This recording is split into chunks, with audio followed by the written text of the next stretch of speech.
we renew our resolve that America will never be a socialist country.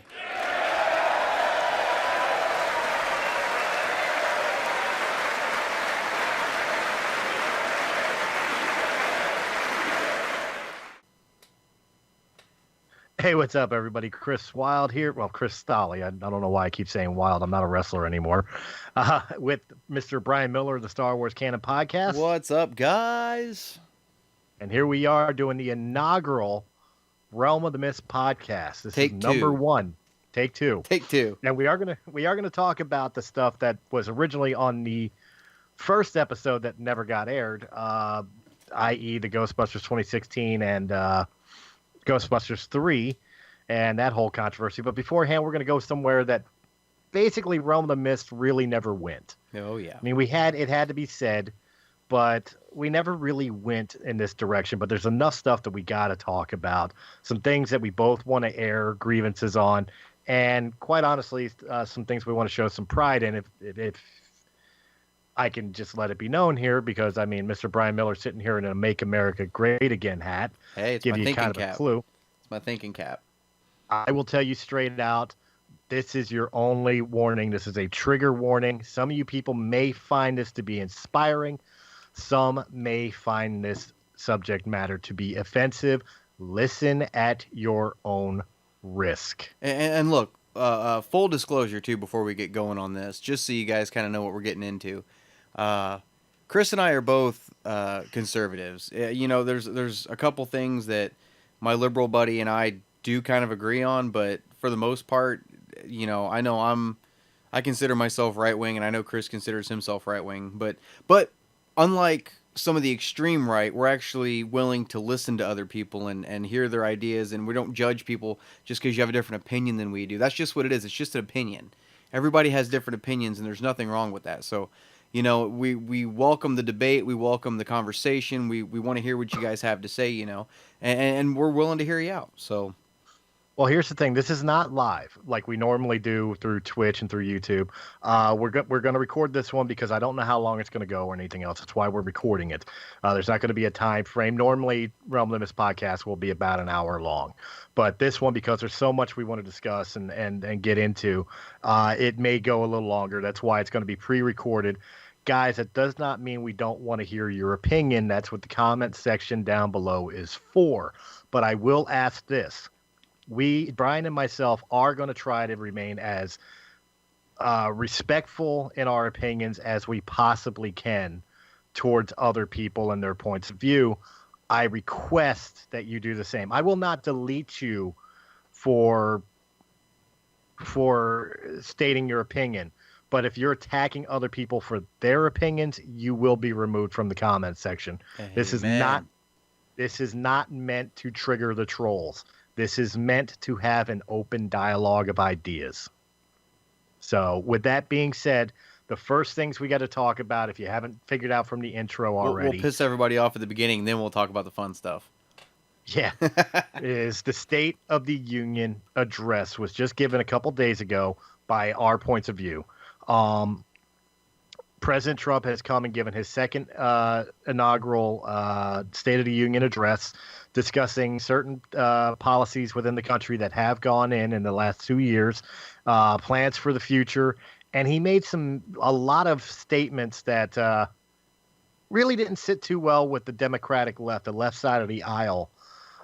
Brian, you want to go into some details of what you liked and didn't like about this particular one? First off, overall thoughts, and you know, I'm going to go right for the jugular here, right off the bat, 0 to 60. You know, right. I want to start with the end of it first. You know, Okay. and the results of the speech before we actually talk about the speech itself. You know, we saw, you know, I watched clips of the Democratic rebuttal. Most of the Democratic rebuttal had nothing to do with anything that was said in the speech. But you know, look, this isn't just because, you know, like I said, I'm a right winger. This is everybody. This is CNN reporting this. This is going down in history as one of the greatest State of the Union addresses ever, if not the best. Mm-hmm. And I mean, even CNN, NBC, ABC, they're all putting out these polls that 75, 76, 77% of their listeners approve of what Trump said during the speech 2 nights ago. You know, that's liberal media telling you that.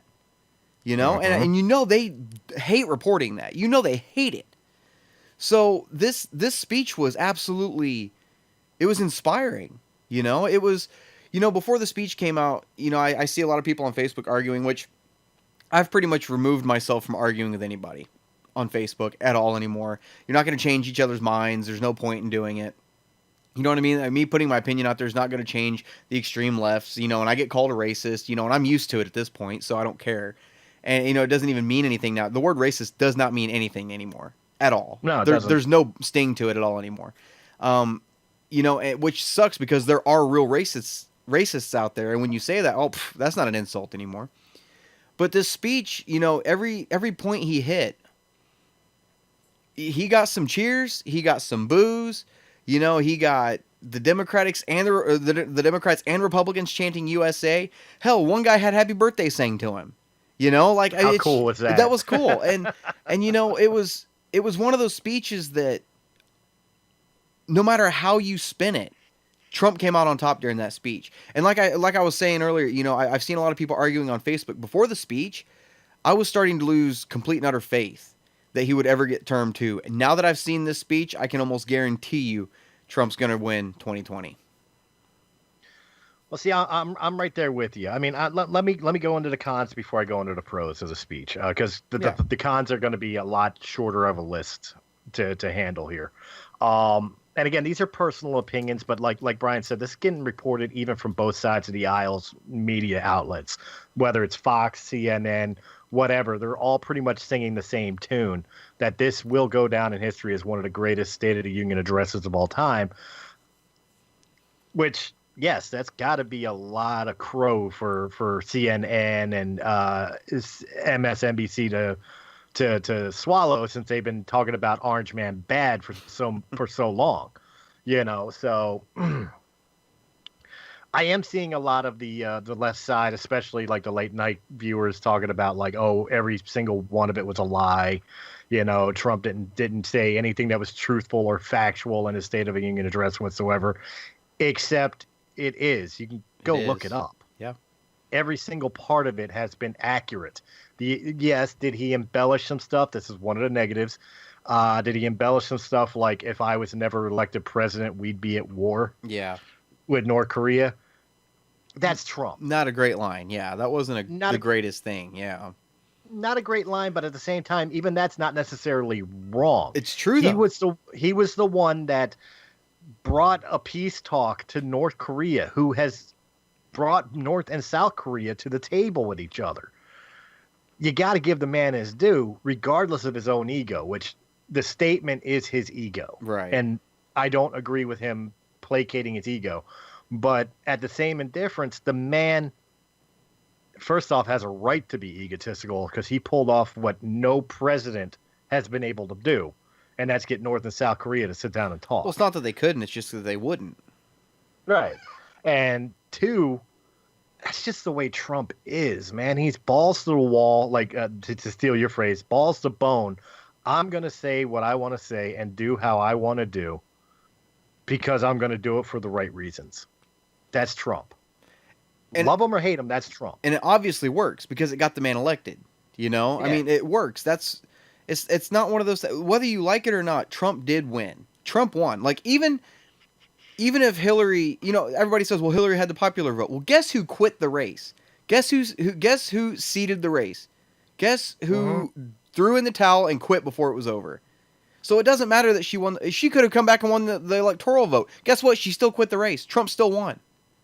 Well, that's it. You know. So let's use that. Let's use that hypothetical.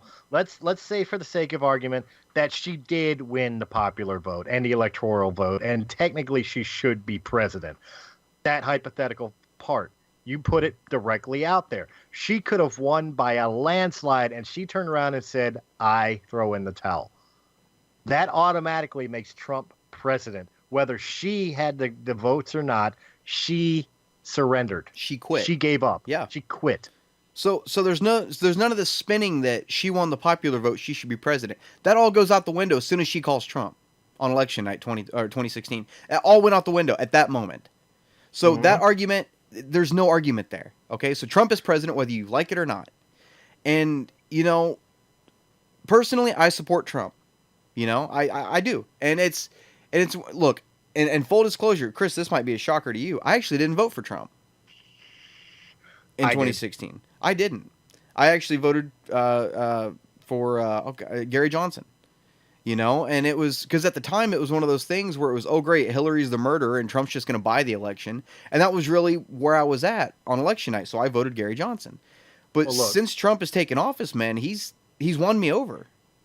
Look, I'll be the first one to admit Trump was not my first choice. I never vote. I never vote third party because to me it is a wasted vote. I know I hear you in the comments section. I know. Oh, the only reason it's a wasted vote is because nobody votes for him. No, the reason nobody votes for him is because in the end it's always Democrat versus Republican. Always.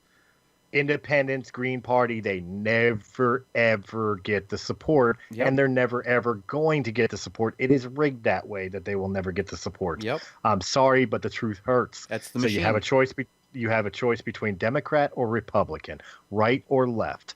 So looking at the choices, Trump was not my first choice. Yeah. I actually voted for Cruz. I wanted Ted Cruz. I'd have been all right with that too, yeah. That was my horse in the race. When Cruz got beat out by Trump and Hillary beat Bernie, that cemented Trump. That's but the then other again, thing. Then again, if Hillary didn't beat Bernie, Trump still would have been my horse because I wouldn't want a communist running this country either. And yes, I said communist. Technically, she didn't beat Bernie. The DNC was rigged also, you know. And had it been Bernie up against Trump, I can almost guarantee you Bernie would be president right now. So you could almost have to thank Hillary for this. You almost have to thank Hillary, but you almost feel bad for Bernie. Almost, I don't because, well, no. Let me explain. Of course, I don't feel bad for a socialist, communist, democratic socialist. You know, whatever the fuck he wants to call himself, Lenin Jr. I don't feel bad for Lenin Jr. for his political views, but he was screwed. Yeah, he was no win. Yeah, he was screwed because Clinton and, you know, the lobbyists and everything else they hold in their pocket. Yeah. The power that they use. Same reason why Hillary's not in prison right now. Yeah. Okay. The fact of the matter is that Trump, for most people, Trump was not the first choice, but he's turning out to be the best choice. Turning out, yeah. You know, I'll admit when I'm wrong. Thing. You know, and here's the thing that bugs me about people that don't like Trump. You know what? I don't care. You don't like Trump. I didn't like Obama. I didn't like Bush Jr. I hated Bill Clinton. I hated Bush Sr. I haven't liked a president since Ronald Reagan, and I was a kid then and didn't understand politics then. Okay? I haven't liked the president since Ronald Reagan, but I still supported the president regardless of what side of the aisle they sat on. And it's no different for Trump. Of course, even if I hated Trump, I still wouldn't want to see him fail because the president failing means the country is failing. Right. You're not wrong. So why can't we get behind that? You're not wrong. And it's, you know, even, you know, I didn't really get heavily into politics until Obama was going into office the first time. That was when I really started paying attention to politics. That was what, 2008? Right? Yeah. So, you know, that was somewhere around. I was, you know, just off my 20th birthday, you know, that was when I really started to pay attention to it. And right.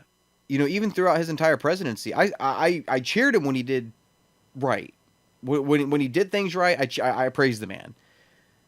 But I called him out on his bullshit when he didn't. Mm-hmm. You know what I mean? And I'll do the same thing with Trump. Because there's been things Trump's done that I wasn't a fan of. Firing Mattis? Are you fucking insane? Like, what the fuck? You know, I mean, there's stuff Trump has done that I'm not a fan of. I'll admit that. Right. But I'm going to support him when he does right, and he does right by the country. You know?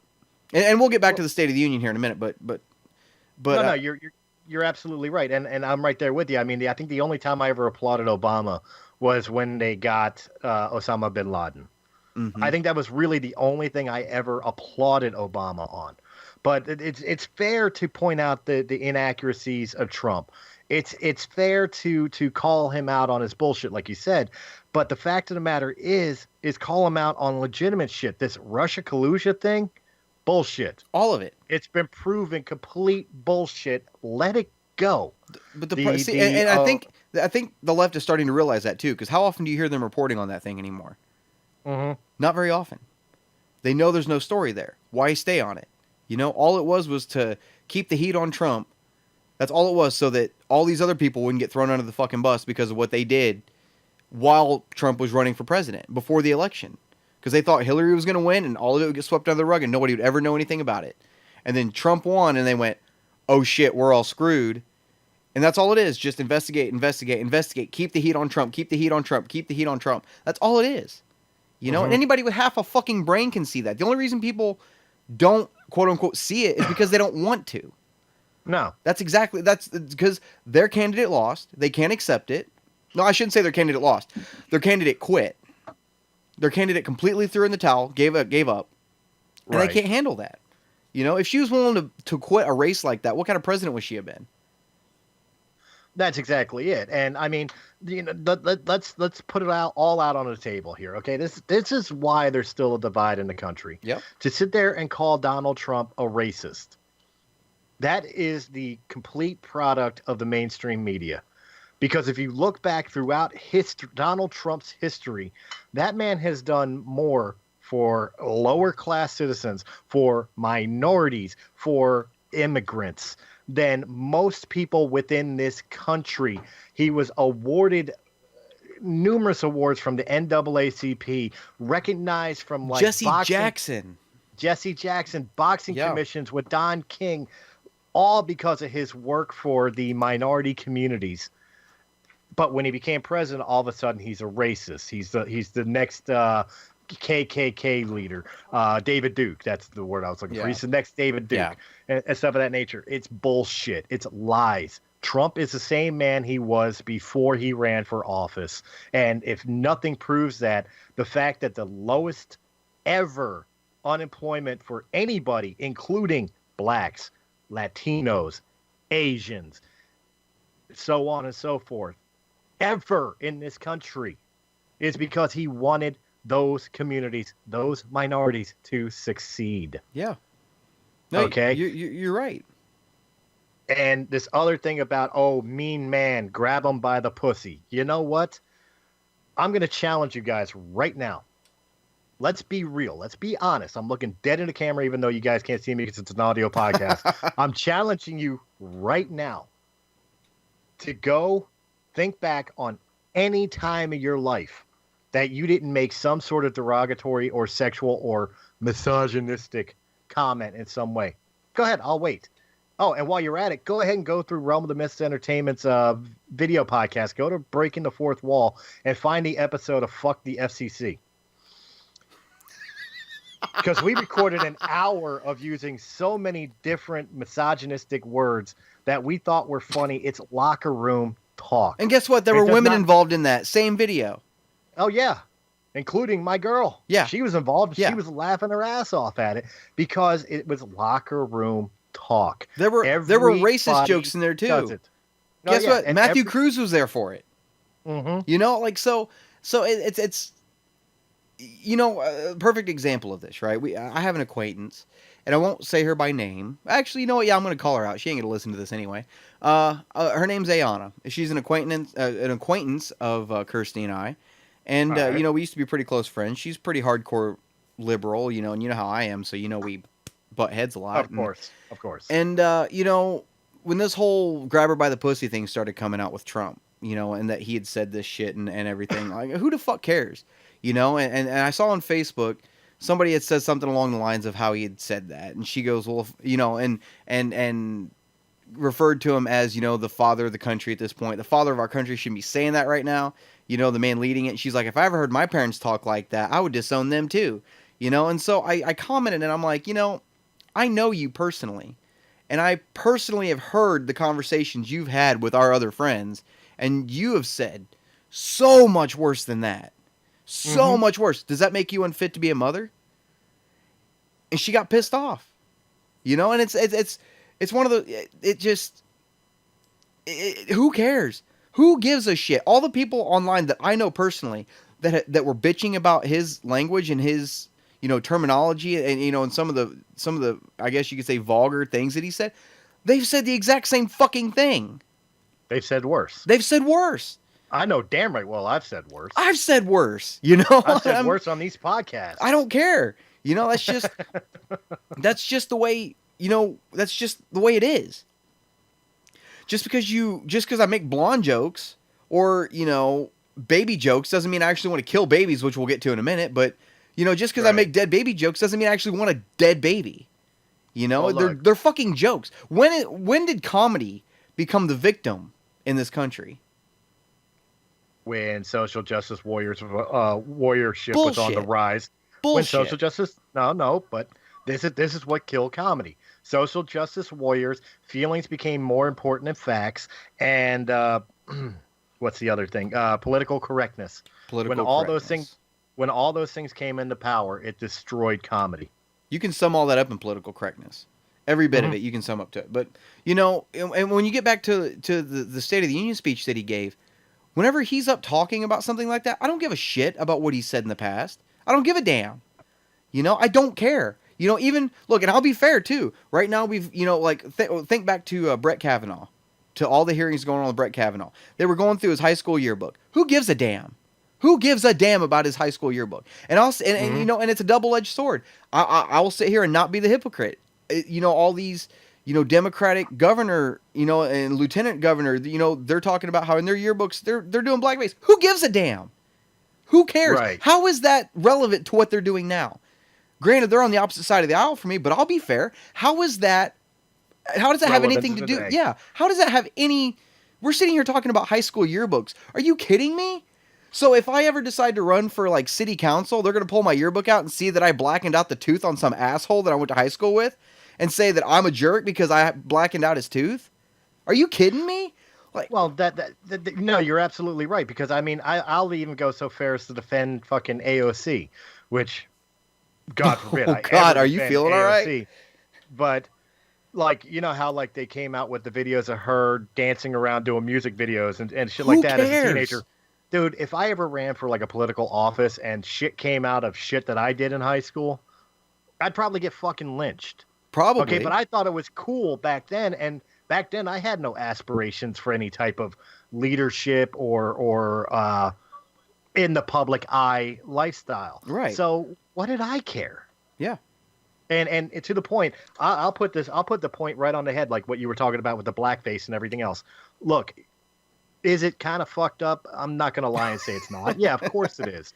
But the fact of the matter is it's the 21st century. Everybody who lives in the United States is free. Free to choose, free to think, free to act. There is no reason for things like racism to exist in this world. And the only reason that it does, honestly, the only reason that it does is because people can't let it go. Yeah. They can't let it go. Everything's got to be about race. Everything has to be about race. Oh, I'm being held back because of my race. Oh, you have privileges because of your race. Oh, you're not allowed to be here because of your... No, nobody has ever fucking said that ever, except for the racists who refuse to accept the fact that everybody's responsible for their own actions, their own points of view, and their own abilities within the world. Yeah. The end. No, if we all stopped playing the victim, and we all stopped blaming skin pigmentations for everything, racism would die. Yeah. No, you're right. And going back to the State of the Union address, how are Democrats? How is only half of a room applauding lowest African American unemployment ever? How is only half of a room celebrating? Lowest number of people on food stamps ever. How is half of a room celebrating that Trump wants to make all fourth trimester, quote unquote, abortions illegal? How is only half of a room celebrating this shit?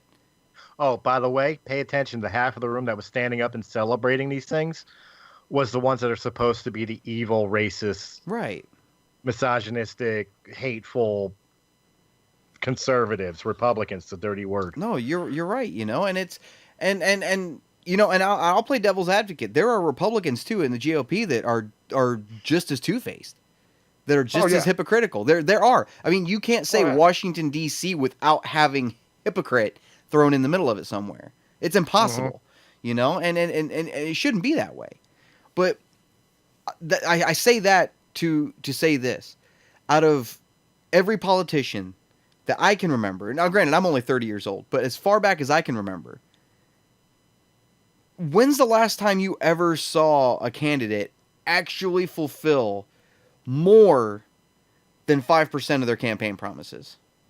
This man has already completed over half. Yeah. When's the last time that happened? When you know, politicians don't do that shit. Trump's not a politician. Trump is a businessman. No, he's running the country like a business. And he's running it like a business, which is exactly the way it needs to be run. Mm-hmm. Exactly. He's not running it like a president. That's why a lot of people have a problem with Trump. It's because he doesn't act like every politician that has come before him. Yep. Including Reagan. I'll throw Reagan in there. I'll throw Kennedy in there. They were politicians. They acted in the political realm the way a politician acts. Trump is not a politician. Well, Reagan was an actor. Reagan was an actor, but he was also schooled for politics. Yeah. Trump is business. Yeah. Trump runs companies. Now, yes, people talk about, well, Trump's got some bankruptcies. Yeah, of course he does. Oh, yeah, okay. But 17 companies out of how many? Yeah, 17 companies out of how many? Or I think it's 11 companies. 11 companies out of however many hundreds. You know, he's still rocking a 90-some-odd%. Shut up. Exactly. And then let's take into consideration, too. They talk about, like, he's off taxing the rich, so he's getting budget cuts and tax cuts and blah, blah, blah, blah, blah. Does anybody pay attention to the fact that he gave up CEO of all Trump Industries to his son to be president and then donated every last red cent of his presidential salary to charity? The man is doing this shit for free. He's not making a dime in any way, shape, or form. And that still ain't good enough for you people to understand that this man is not your enemy. Yeah. No, you're right. You know, and it's going to take a stimulus package to win people over. It's going to take free money. Remember, that's what Obama did within the first couple years of being in office. I remember getting a check in the mail from the government for $640 some odd, if I remember right. It was a stimulus package. That won people over. Oh, my God, free money? Are you kidding me? Trump hasn't done that. But, I guess technically he has. Technically, where did that free money go? Where'd that free money go? I saved mine. Tax raises. Yeah, I saved my cash, though. You know, and I sit here and say Trump hasn't done that. But look at the tax cuts. You know, and you know, and I'm probably going to get kicked off after saying this, but I've been on Occupy Democrats' Facebook page for like 3 weeks now, trolling the shit out of them. They think I'm one of them.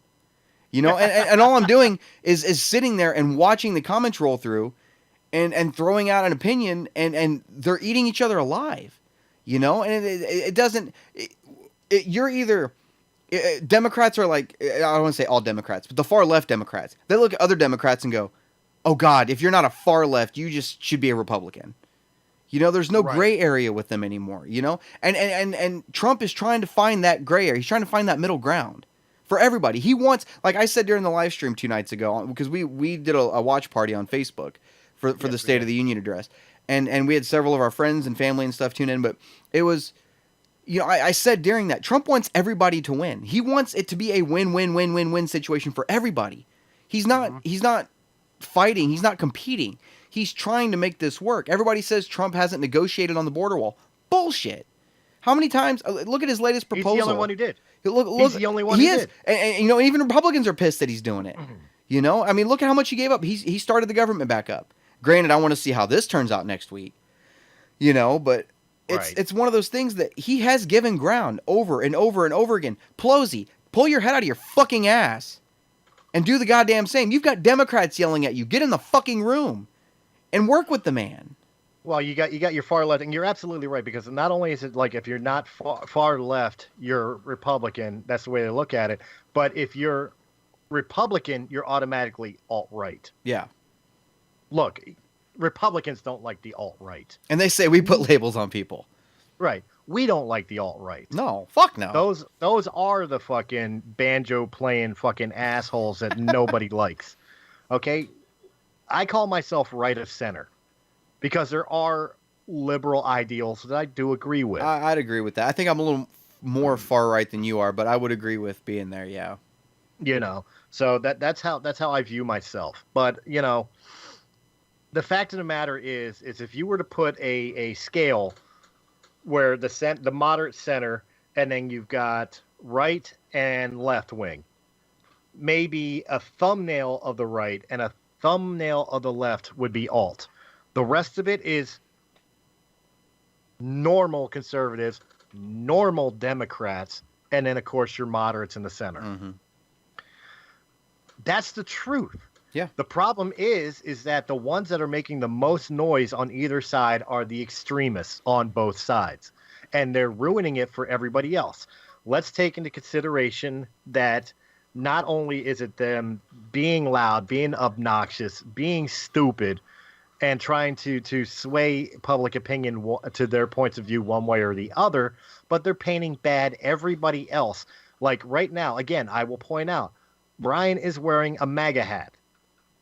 Now, I know this man is not going to go out and step on some drum circle rally or something of that nature, you know, because he's ex-military. He fought for your right to assemble, whether he agrees with it or not. He's not going to go do that. But at the same time, how many of you are going to go bother him at McDonald's and throw soda in his face? First off, I really hope he records it because I want to see. Oh, no, I can't wait to go out in public wearing this thing. I can't wait. I'm so excited. I just got it in the mail yesterday. I'm so excited. And you know what? Let me bring up, you know, you're talking about the MAGA hat for a second. I wouldn't even have bought this fucking thing if it wasn't for everybody losing their minds over one of the Covington Catholic kids wearing a hat in front of a Native American. If it wasn't for that, I wouldn't even have bought this thing. But now the Native American, let's be honest. Let's be real. The full video, the Native American who came up and got in his face. Right, correct. The kid did not do anything to him. The Native American got into his face. The kid, if you watch the video, finally got out of the guy's way. The guy followed him and stayed in his face.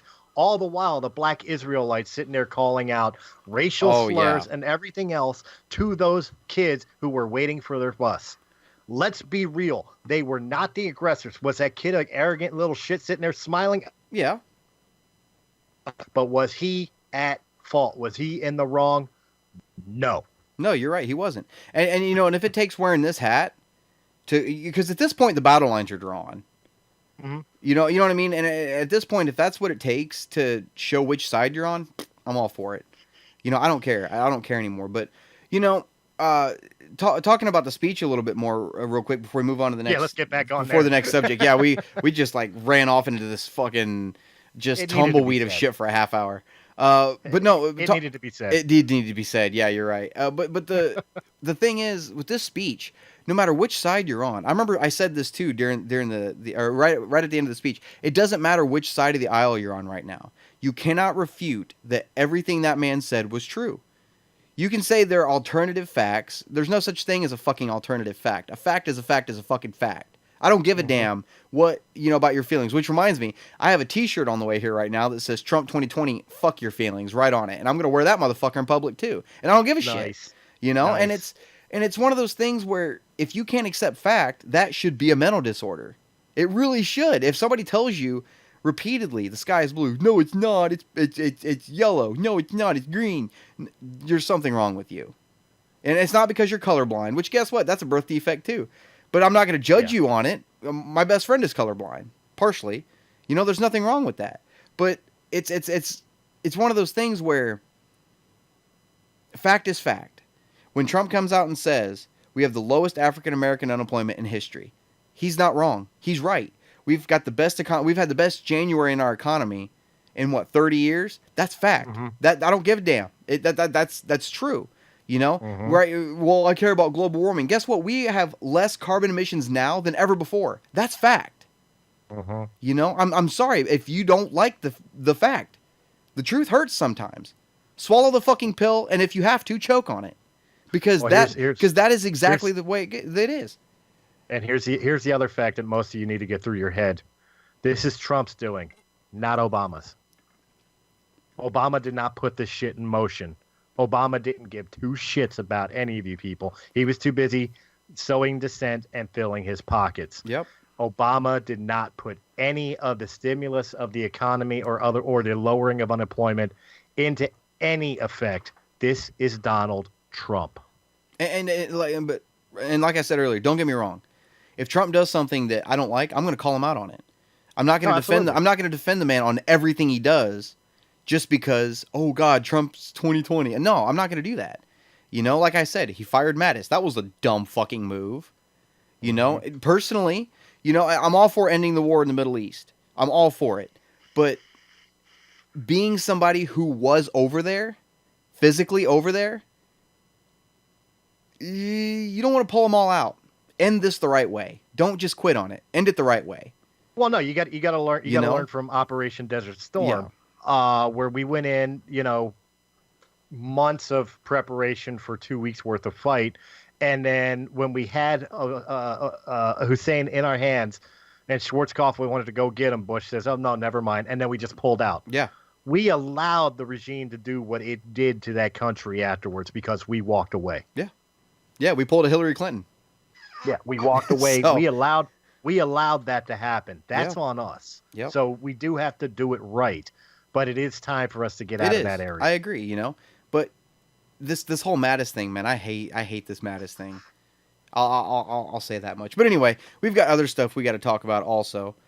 Well, let's dive in a little deeper to the actual State of the Union address here. Of course, the big notes that hit to me played at the beginning of this episode. America is not, will not, and will never be a communist country, a socialist country. We will never adopt socialism, democratic or otherwise. How'd that go again? Democratic or otherwise. Oh my God, this is so awesome. The fact of the matter is America is a constitutional republic, and that our financial systems do lean towards the capitalist ideals. Will never change within this country. And you know, if they try to, if let's say by some weird chance Kamala Harris, or even by some weirder chance Cory Booker wins the presidency next year, right? And you know, we end up during that term going socialist, I guarantee I'll stake my reputation on it. I'll stake my paycheck. I'll stake everything I own on it. The people of this country won't let that fly. No, that will be the moment bullets start flying, and that's not a threat. That I'm not putting that out as a threat. That is exactly what is going to happen. You live in a country where there's a threat. You live in a country where there are more guns than there are people. Mm-hmm. You know, and you try. The only reason we haven't gone socialist yet is because we still have our guns. That's why they're pushing so hard to take the guns. Look, let me remind people of American history. I know they don't teach it in school anymore, but let me actually let me remind you of American history.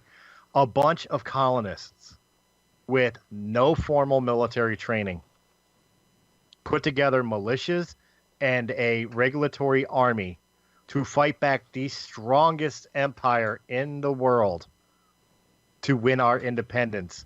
We did it with guns. We did it with pitchforks. We did it with fucking nails and teeth. And we won. Bring it on. Do you really fucking think we won't do it again? Bring it on. I'm ready for it, man. But, you know, no, I'm glad he said that, though, during the speech. Because I feel like, and it's sad that we've gotten to a point where it needed to be said. But I think it needed to be said. You know, and when you've got representatives and senators pushing so hard for socialism that the president has to say something and physically address it during State of the Union, there's a problem. There is. There's a serious problem. You know, and God, man, you said that clip a while ago, and as soon as he said that during the speech, they cut to Bernie. That was the first face it showed. I wish I'd have seen AOC's face. Oh, she was sitting there just as I didn't see her miserable. reaction. But Bernie's face, oh my God. Like if Yoda turned to the dark side. That's what Bernie looked like. Like you could tell that those words just tasted horrible in his mouth. Oh God, yeah. You know, and good. Good, yeah. Good. Good. The top 1% of the top 1% just put you in your place, Bernie. Oh, Jesus Christ. Fuck that guy. But no, there And were fuck everybody who supports him. It's just plain and simple. Fuck anybody who supports socialism. Fuck you. My generation is an embarrassment to me. Well, it's not just your generation. I know it's not. I I know. got buddies, and I will throw them straight under the bus. I've got ex buddies from my wrestling days and everything else, who are absolutely 100% sold that America needs to be a socialist country, and the fact that America already has adopted socialist ideals. And when you try to argue with him, he tells me that I need to get educated. He tells me that I need to have my eyes open because I'm buying into the lie. I'm buying into the bullshit. Sounds blah, like a blah, pyramid scheme to me. blah. It is very much so. You know, it's the crystal pyramid schemes again. You know, and Yeah. what is it, Nugenics or whatever it was? Yeah. Or dynamics or whatever You the sh- fuck you that shouldn't shit have- was back in the day. Yeah, you shouldn't have to convince somebody to support your idea of how the government should be run. Right. You shouldn't have to. It should be good enough to where you go, oh yeah, welcome. I mean, granted, there are people welcoming it with open arms, but it's all out of envy. The only reason anybody would support socialism is out of envy because people have more than they do, and they don't want to have to work for it. You just hit the nail right do- on the head. do I They wish I want was it, but they don't want to earn it. Do I wish I was a billionaire? Jesus Christ, every day I would pay off my debt, I would pay this house off, and I'd put the rest of it in the bank, and I'd never work a day again in my life. But that's not realistic. I was raised and taught to work for what I have. Everything that I own right now, I have worked for. I've busted my ass for. I've sweat and bled for. You know? And same goes for Kirsty. Everything she has, she's worked for. You know, we bought this house last year. We worked to buy this house. Oh, and Trump's tax cuts didn't hurt either. You know, but I mean, it's... I don't want somebody coming and taking away half of what I have because they don't have anything. Well, here you go. I'm that opposite end of the coin. And I'm still pro-America, pro-capitalism, pro-constitutional republic. And I'm the opposite end of the coin. I, right before Christmas, lost my job, which in turn cost me my home. That's why you guys didn't have new updates of podcasts and everything else here on Realm of the Mist Entertainment, because I was in the middle of moving and readjusting my life, losing pretty much everything I had because that's the way the cookie crumbles. But the fact of the matter is, do I feel cheated? Of course I do. But do I feel like I'm owed something? No. Should people come bail me out? No. I'll rebuild on my own. I could do it. I've done it before. I could do it again. I don't need your help. I don't want your help. Why? Because I'm not standing here with my hand out. If I put my hand out, it's because I want you to shake my hand, not put money in it. Plain and simple. Show me the respect. Don't show me fucking pity. I'll do it on my own. That's American. You're right. You're completely right. And who knows? I mean, you know, yeah, everybody gets knocked back down to the bottom sometimes. And it's nothing to be ashamed of. It happens. You know, I'm waiting for the inevitable kick in my groin. You know, I'm waiting to get hoofed and just knocked back down. But who's to say you won't come back bigger, stronger, and even more successful than before? You know, right. this could be the time you hit the reset button that just boom sends you soaring. You know, so it's not necessarily a bad thing. You know, but all these people, like I don't know if you saw today AOC's Green Deal or whatever. It says in there that they want to give welfare to everybody who is unable and, I quote, unwilling to work. You're just enabling people. You can't enable people. That because then they get comfortable, and then you give a man a fish, he eats for a day. The old saying stands: you teach him how to fish, he eats for the rest of his life. It stands. I know it's a simple saying. Everybody's heard it so many times, but nobody ever stops and actually thinks about what the hell that means. Well, it's just like under socialistic rule, they believe that people will work because they want to work. But they'll be able to choose the fun jobs, you know, college and doctor and if lawyer. that was the case, every single man would be a gynecologist. I'm not playing. Like there would be just this overabundance of shit, you know, of fluffers. You know what a fluffer is, right? Mm-hmm. Okay, there'd be an overabundance of male fluffers. Okay, like you can't just pick a fucking job that you think 90% of the people hate their fucking jobs. There's nothing wrong with that. That's just part of work. Right. You know, And some people get that's lucky and they do what they like. But the thing is that the people that are hurting from it is small business, in particular, the skills field. My field, construction, is suffering the most because nobody wants to do that dirty job. Although it pays really well. Yeah. It covers a lot of things for a lot of people if you get into the field and get the training for it. Go to a trade school. There's no embarrassment. I went to a trade school. So did I. Embarrassment in it. So did I. Yeah. There's no embarrassment in it. Guess what? I'm making more money now than I am with my psychology degree. You have a psychology degree? I have a psychology degree. And guess what I'm doing? I'm working in a grain elevator. I learned something new today. You didn't know that? I thought you knew that. No, I did not. Yeah. No, you never told me that. Yeah. I got it while I was in the military. Well, there you go. I know, right? True story. Why aren't you a drill instructor? You know what? I ask myself that same damn question every day. The plain and simple fact is that people want for nothing, and the problem is what's caused that, and I will call it straight out, was letting losers get trophies. Yeah. Okay, because then they think they're entitled to everything under the sun. The problem is they have never learned the most valuable lessons from losing, which is to try harder and work harder to succeed. Yep. To lose with grace and to come back determined to do better next time. You know, and a perfect example of that is I used to work for a company that re-railed train cars. You know, we'd go out to train derailments and clean them up, and we were those crews where we worked hours and hours until we got it done. But one of the guys I worked with, I believe it was, I don't know if it was I think it was his little brother, if I remember right. Little brother. He loved wrestling. He was 6, 7 years old. And this kid was in better shape than I am. Or ever was. This kid's got a 6-pack on top of a 6-pack. Like, this kid, I'm afraid of this kid. If I ever see this kid in Walmart, I'm turning around going the other way. You know, He's stacked. He looks like he's on roids. I'm not playing. And he did a wrestling match one time, and he lost. And he told the guy I work with, you know, his big brother, he's like, I lost. And he goes, yeah, you did. And he goes, does that mean the other kid's better than me? And he goes, yeah, he's better than you. You need to, you know, you don't want him to win next time. You got to be better. And you know what that 7-year-old kid did? He busted his ass. He busted his ass for like 30, 40 days straight and went back to fight the kid again and demolished that little motherfucker. Like, he just completely demolished him, right? And he came back and he said he learned a lesson from that. You know, there's nothing wrong with losing sometimes. No, not at all. Not at all. That's the problem. That's what's lost in this generation. This is what's killed this generation. This is what's opened the door for things like socialism and the welfare state and sanctuary cities and all that shit is because feelings are more important to this generation than hard work, dedication, and purpose. Yep. Everybody's a special little snowflake because I was born. Which we got to talk about that guy.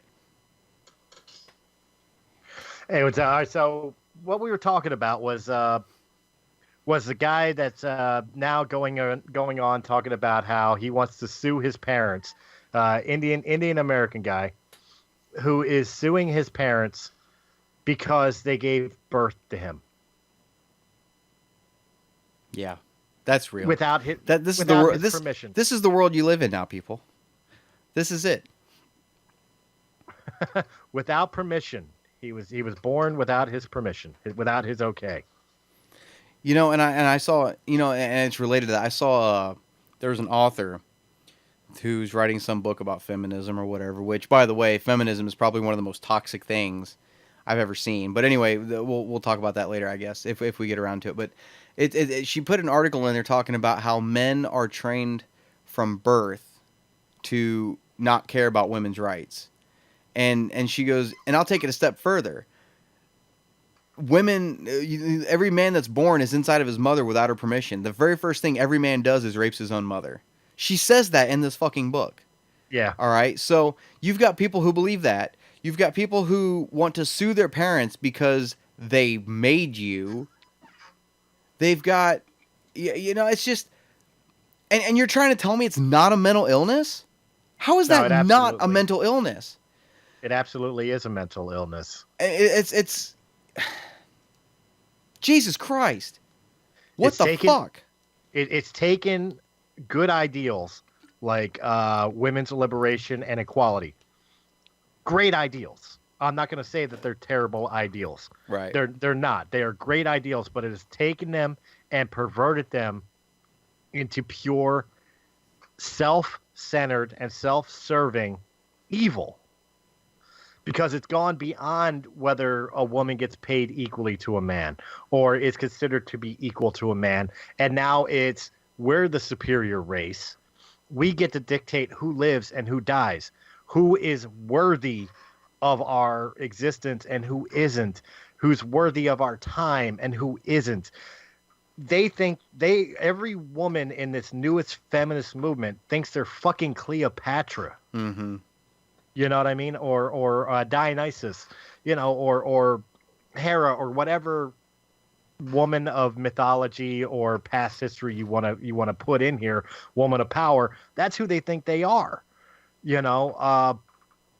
It's like they've taken the pet names of princess and queen and considered it to be reality. It's not. Mm-hmm. Okay? Nobody's saying that you don't deserve equality. Nobody says that you're not equal to a man.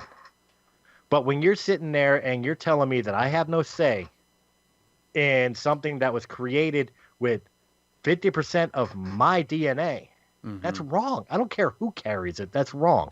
But I'm not here to argue the point of abortion in general. Yeah. Well, we got to talk about this late-term abortion because I think this is a major difference. We're not talking about your right to choose within the first trimester, within even halfway through the second trimester. You can argue that point till you're blue in the face. I personally don't believe in it, except for in extreme circumstances like rape, could cause death. Those things I can kind of get on board with. Just because you spread your legs and the condom broke, no. Sorry, I don't buy that. But this late-term abortion up to what did that New York governor say? Fourth trimester. Fourth trimester, to the point where the baby is born, made comfortable, and then decided what to do with. Then decided what to do. This child is in this world, and you're talking. How anybody in their right mind can argue that this is not in every way and shape of the word murder? Look, and I'll play devil's advocate for just a second too. All right, and you know where I stand on this fucking issue. You know where the fuck I am. No, I know. We've been waiting to have this conversation like a week. So let me play devil's advocate for a moment, though. Let's just say, you're a woman, you wait 9 months, you give birth to your child, and then you feel like aborting him. What the fuck made you wait 9 goddamn months to decide whether you wanted to keep the fucking baby or not? Shouldn't that have been something you decided, when you peed on the fucking stick? That's not something you don't carry it around for 9 months for fucking nothing. I don't want to strap a watermelon to my fucking back for 9 goddamn months. Just drop it one day and go, oops. I'm going to be like, oh fuck, I dropped the goddamn watermelon, like shit. All of that was for nothing. Why would you put yourself through that? For attention? That's the only fucking reason. Let me shut down the argument that I hear in the comment section right here and now. Because I know everybody's saying, "Oh, it's because of it's for special cases. It's for birth defect or danger to the mother." Fuck your feelings. I'm going to speak facts. And Brian has done the research for the past week because he was ready to go half cocked until I was livid. Until rational brain prevailed, and he prepared for this argument. So he will correct me if I'm wrong in this in any way, shape, or form. And I'm a guy. And I'm a fucking guy. And he's a guy, but he did the research. He did the research. So what I'm about to say, he can either fact check and prove or disprove if I'm wrong. That argument is a lie because of the fact that it's been proven by doctors and specialists that at third trimester, anything that could have been at risk to the infant or the mother has already long since passed. There is no health danger to either. There's no new surprises third trimester. There are no new surprises. You know what I mean? You know about it going into the third trimester, what you're up against. You know about it. What this is, plain and simple, is an argument of convenience. That's what it is. It's you having buyer's remorse because of the impulse buy at the grocery store. That fucking M&M bar that you got out to the car and realized I don't need that M&M bar and go back and return it. That's what you think third and fourth trimester abortions are. Is that, oh, I love the attention of everybody rubbing my belly and congratulating me and buying me all these baby gifts. And it's all about me. And then the baby comes out. So shit, it's about that baby. I don't want that. You know, that's what this is about. And there's two things I want to say about this. First off, this whole thing goes back to a world we live in now where we have no consequences to our actions. You know, everybody gets off the hook scot-free. Guess what? Mm-hmm. You fuck, you're going to be a parent. You know, that's all there is to it. You think you're responsible enough to fucking lay down, spread them, and take it raw dog? You're old enough to fucking be a parent. You know, and this argument though, oh, but to make her have the kid goes against her choice. She made her choice when she fucking hooked up with the drunk frat boy and decided, hey, guess what? I'm gonna just fucking let him have me because he says I love you when he really fucking doesn't. And you let him put it in you. That's I'm gonna be blunt. That was your choice. That was your come to Jesus moment. You know, look, and that was it. Look, there's only one surefire birth control within the world. And I can't believe I'm going to say this because I'm about the horniest motherfucker on the planet. But there is only one true 100% effective why do we have to do a sex ed class? Control. Why? Say it. It's the A word, isn't it? Yeah. Say abstinence. It. There you go. Why are we having a junior high sex ed class right now? Sex. With grown adults. If you are not ready for the responsibility of children, forget the fact that we can also talk about diseases and shit like that. That could all be thrown into this argument. But just the simple fact, if you are not ready to take the chance, the remote chance of bringing a life into this world, do not have sex. Condoms are only 98% effective. IUDs is only, I think, 95, 96% effective. Birth control pills, same indifference. Yeah, that's really effective, but it's not 100%. Here's an idea. My first child was born from a broken condom. Here's an idea that is 100% of the time. You want to have sex? Here is a 100% sure-free way. You don't want the gut? Take it in the butt. That's all. That's all there is to it. There's. I mean, I'm not trying to be funny. It's one of those things that, Jesus fucking Christ, are you kidding me? How is it we're gonna live in a world where you get to have all the pleasures of doing all this stuff, no consequences? You know, how are you going to sit there and carry a baby for 9 months, and then as they're pulling it out of you, have them slice its fucking spinal cord? How the fuck are you going to do that? Me and Kirsty have been together going on 7 years now. You know, no children yet. We would love to have children. We'd love to. I'm doing everything I'm supposed to be doing. She's doing everything she's supposed to be doing. You know, and it just hasn't happened yet. We would kill, no pun intended, to have a child. And you're just going to throw yours away? You're giving birth to it anyway. Why not let somebody else raise it? You know, it's just, it pisses people like me off, personally. You know, because like I said, me and Kirsty we've tried for a long time. We were on prenatals for a while, trying to make it happen. You know what I mean? And it never happened. And it's one of those things where, I guess you could kind of go back to the jealousy factor. I guess there could be an argument made for that. You know, we're jealous because all these other people. Why are the worst parents the most fertile people on earth? Yeah, it's true. It's true. You know. You know what? I guarantee you. I guarantee you. If I quit my job tomorrow and got on welfare, Kirsty get pregnant next week. No, you're not wrong. I used to make that joke all the time about my ex-wife. Is every time I have a dirty thought, she winds up pregnant. You know, it absolutely is true. But here's the indifference. I love my children. I love my children to death. There's nothing in this world that is more important to me on this planet. No title, and I've had many titles in my life. Okay, I've been a Sonerman second class United States Navy. I have been a professional wrestler. I have been a musician. I have been a contractor, building maintenance mechanic. But one title stands head and shoulders above all of it, and that is dad. I love my kids. I regret their mother, but I love my kids to death. Okay, and even the ones that, for the sake of this argument, not to me, they're not. Their timing may have been, but to me, they're not. The ones that were not planned for, the ones that were the quote unquote mistake, I still love with all my heart and soul. Because when I had that sexual encounter that created them, when the condom failed or the oops happened or whatever the case may be, I was still prepared for the consequences of my actions. And so was she. That's the indifference. We knew that every time we got naked and got together, there was a good chance that something could be produced from it. Mm-hmm.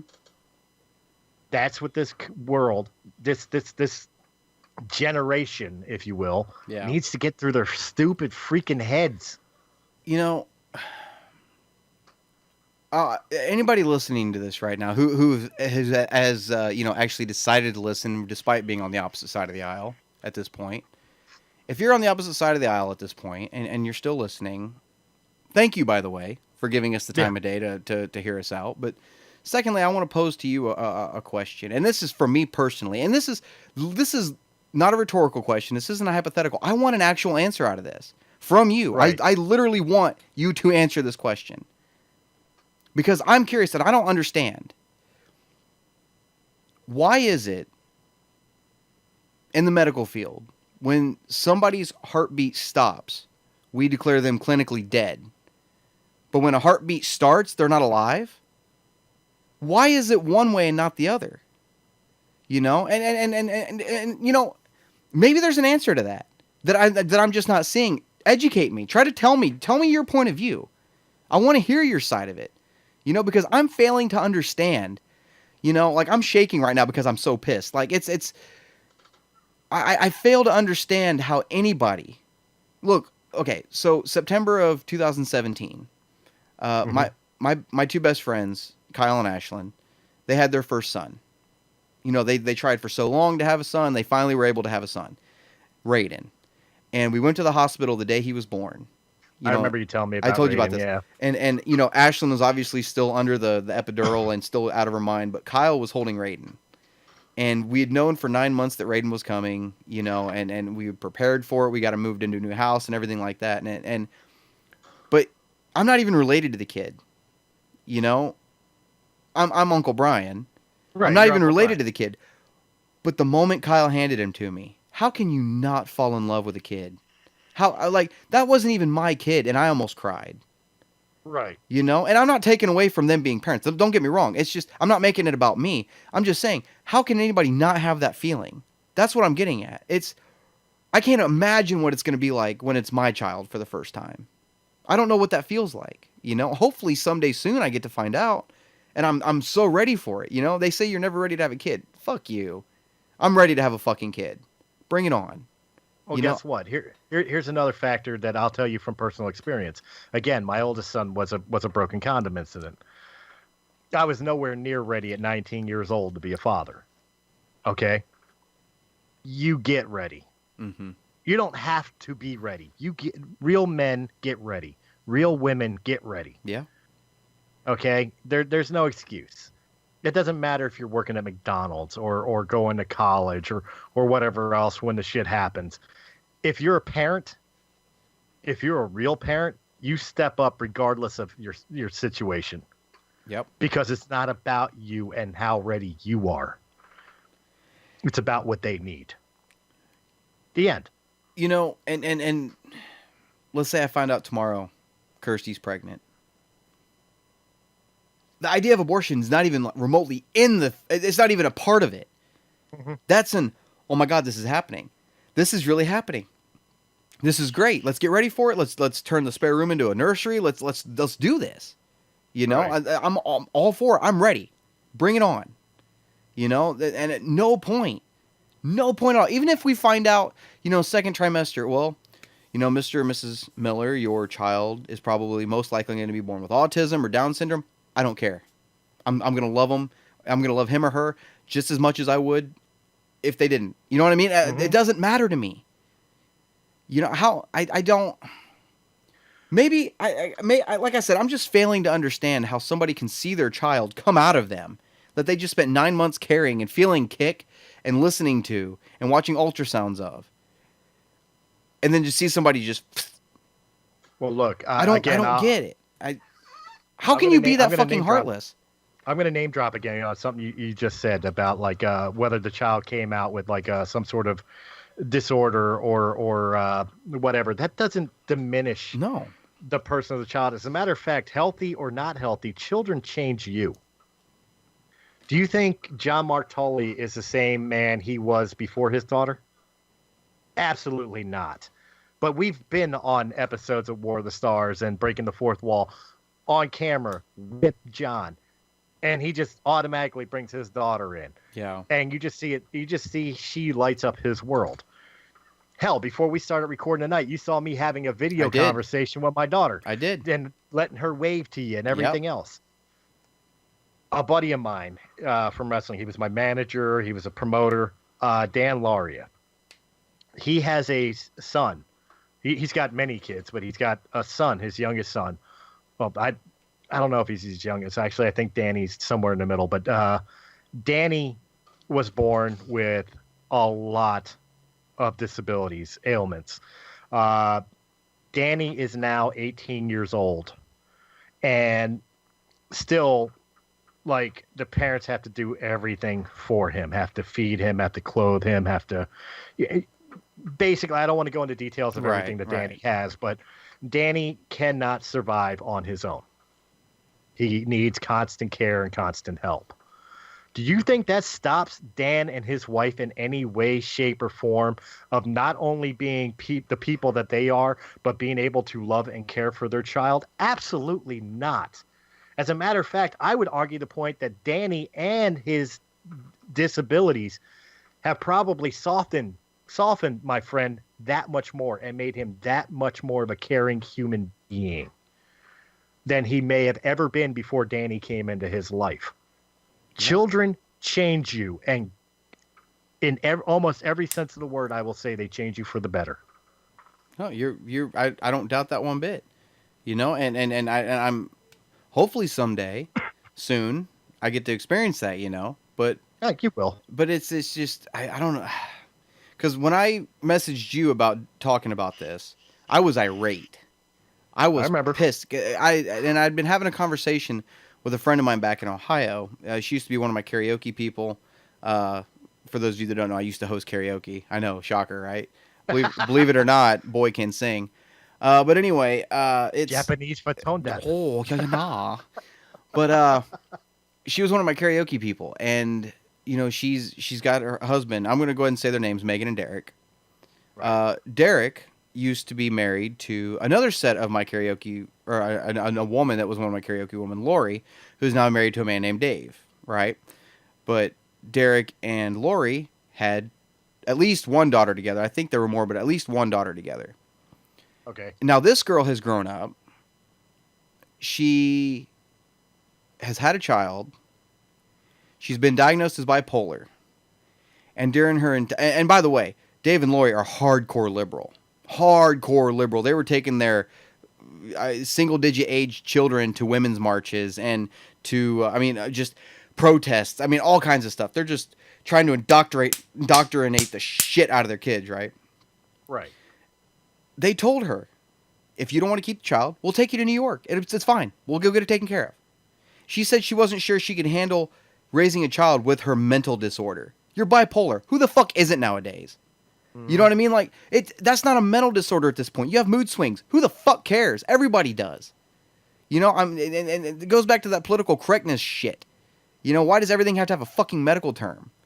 But anyway, she went ahead and kept the baby, from what I understand. But Megan, my friend, was just, like, sickened at what was going on. That was the day I was pissed, because she was messaging me and telling me this stuff and showing me screenshots of the conversation. Right. And I was livid pissed. You know, and it's just we've got young people half my age believing in this stuff now. You know, and as badly as I want to have a child, do I really want to have a child nowadays and raise them in a world like this? It's a question. It's a question I ask every time. Every time something stupid happens on the news, and you know the extreme left comes out with some stupid shit like this late term abortion thing, and I look at I literally look at pictures of my kids and I wonder, did I make a mistake bringing them into this world? Yeah. What kind of future am I giving them when shit like this is going on? Yeah.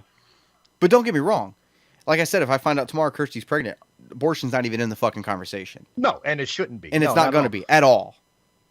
Although if it was, here's the thing. Here's the major thing. And again, this is where I sit kind of right of center. Mm-hmm. Just because I don't particularly agree with abortion, except for under extreme circumstances, right? First and second term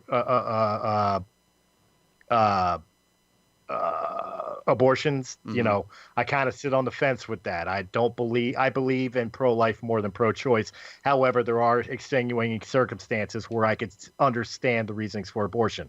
That being said, it is your body. It is your right. Do with as you see fit, but remember that you're the one that's got to face the consequences of it. So if abortion it was in your vocabulary and in your mindset, I would not judge you any less for it unless you told around and told me that 7, 8, 9 months in, I've changed my mind. Yeah. Yeah. You know, that's where judgment would come in. Mm-hmm. First, second month, third month, maybe. Ugh, that's pushing it. Yeah, that's fucking maybe. Pushing it. As a matter of fact, I will pose a question, and I'm not going to place judgment on anybody for this, but I want to know your honest opinions. For the longest time, pro-life versus pro-choice have constantly argued of when is a life a life? Is it conception? Is it heartbeat? Is it birth? I want to know your guys' opinions. When is a zygote, a sperm and egg, finally a life? In your estimation, in your opinions, I want to know. I want to read this. I seriously want to know. I'm not going to judge you on your choices. Right. I'm not going to tell you you're right or wrong. I just want to know. I want to take my own personal senses of what people believe. Personally, I sit at the heartbeat. I say conception. Do you? I do. I'm not gonna knock you for that. No, and I'm not knocking you for yours either. Yeah. But I'm saying, to me, it's conception. From conception. Yeah. I don't know. It's just it's one of those issues that we can sit here and talk about it all damn day. Whatever's going to happen is going to happen. Whatever they legalize is going to be legalized. You know, it's just it's up to the people. It's up to us to stand up for what we believe in and what's right and what is wrong. Look, and I'm sick of these people saying, "Well, define what's right and what's wrong." Murder is fucking wrong. You know what I mean? No matter how you cut the fucking slice, murder is fucking wrong. You know, you know what? You could, talk about you could hate somebody, right? And a full grown adult. Well, I don't fucking like him. I can't murder him. You know what? 4th trimester abortion. I'm gonna abort that motherfucker because he stole my bike. You know? Oh, well, just let it go. It's fine. He just aborted him. That's legal in New York. Fuck it. Well, that was I kind of made a joke about that, but it's kind of the truth. It is. Is when is it too far? When does it stop in this new day and age? When does it stop being abortion and become murder? You've got to draw the line somewhere. You can't just keep pushing the fucking line back. Is Bernie Sanders too old to be aborted? Oh boy, easy there, bud. Is AOC too old to be quote unquote aborted? It's not murder, it's abortion, right? Yeah. It's just a term. The term protects me, right? That's the point.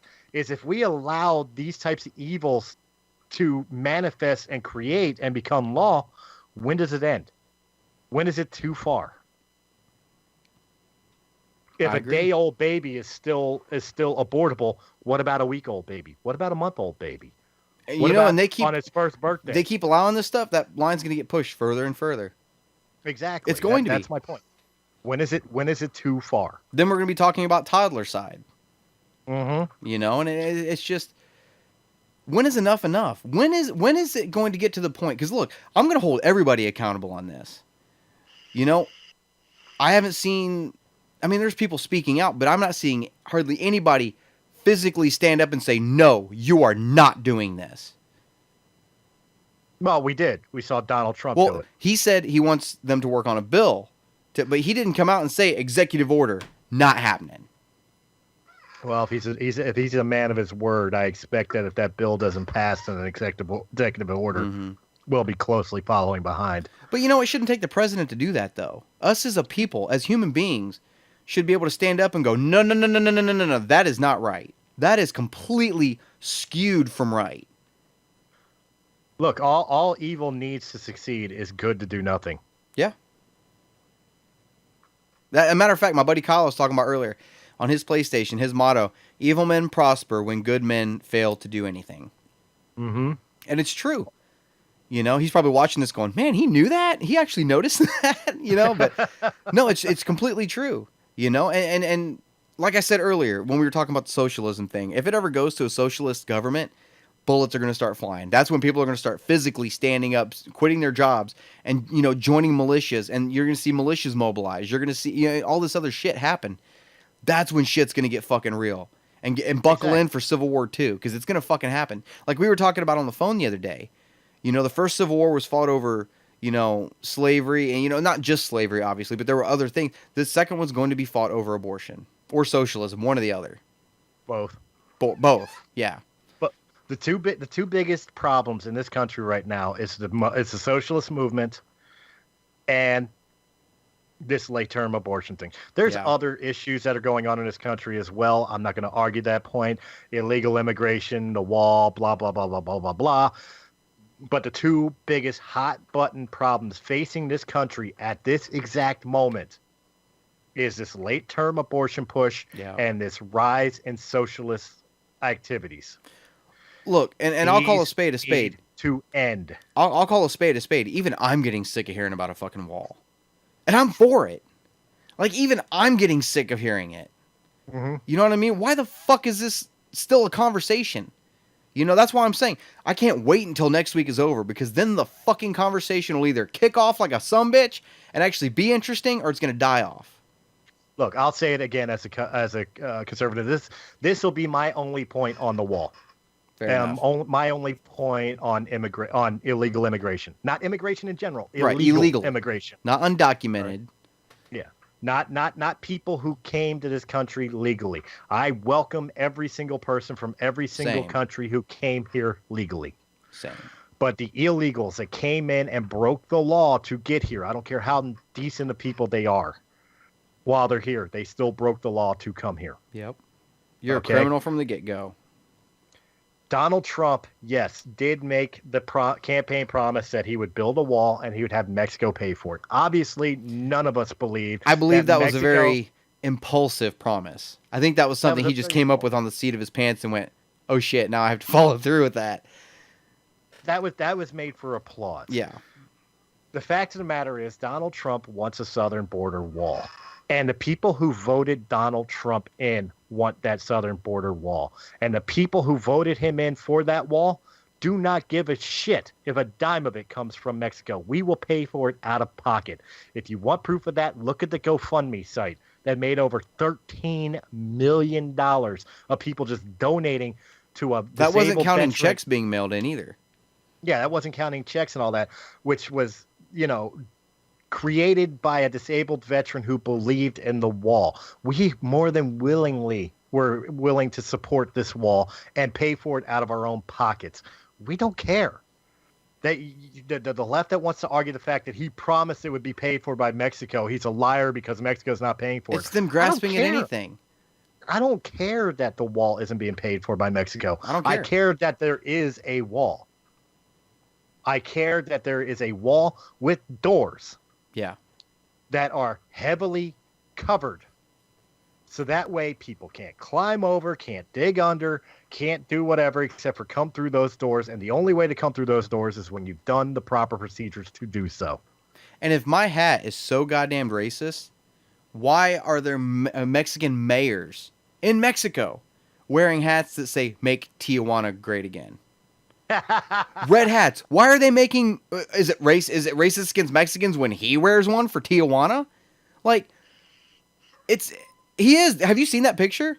I've seen it. Mayor of Tijuana wearing a red hat, white letters, make Tijuana great again. Mm-hmm. Look, is it racist then? Was it racist to want a wall when Chuck Schumer was calling for it? Was it racist when Hillary Clinton was calling for it? Was it racist when Barack Obama said they were going to build a fucking wall? I didn't hear anybody crying then. Oh, it's racist. Nope. We can't do that. But God forbid your candidate loses the election and the person that does win it say we need to build a fucking wall. Shut the fuck up. I'm sorry. I gotta take a moment. I gotta take a moment.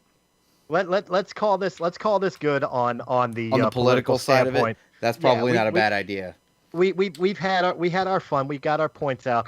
The overall is that the State of the Union address was absolutely inspiring. It was. I walked away from the viewing party feeling proud to be an American again, feeling that the country was on the right track and that we're finally winning again. Yeah. At the end of the day, that's what I took away from it personally. Mm-hmm. And I'd love to know what you guys think down below. But this is Realm of the Myths podcast. We're not about politics. We're about entertainment. Oh, God. We got stuff. You know, we're going to get a little political with some of the entertainment stuff, too. Yeah, we are. And this is one of them. But this is one. It was originally supposed to be what the first podcast, Realm of the Myths entertainment podcast, was supposed to be. But unfortunately, we had a screw up with the programs and stuff like that, and we lost the episode, the stream, the episode. So let's discuss it now. Yes, it's a many weeks, maybe even a month past due of the conversation, but they did release a teaser trailer for Ghostbusters 3, reuniting the original cast. Bill Murray, Dan Aykroyd, Ernie Hudson, Annie Potts. Hopefully Rick Moranis. Everybody but obviously the late, great Harold Ramis. Rest in peace. Is signed on to return to Ghostbusters to create finally the third official movie to the Ghostbusters mythos. Now, the problem with that is that 2016 Ghostbusters, the all-female cast, especially Leslie Jones, I believe her name is. Yes. Has been extremely animate about how sexist and racist it is that this is happening because we don't count, we don't matter. Like it's her property now. That the originals shouldn't even matter or exist anymore because it's now their turn.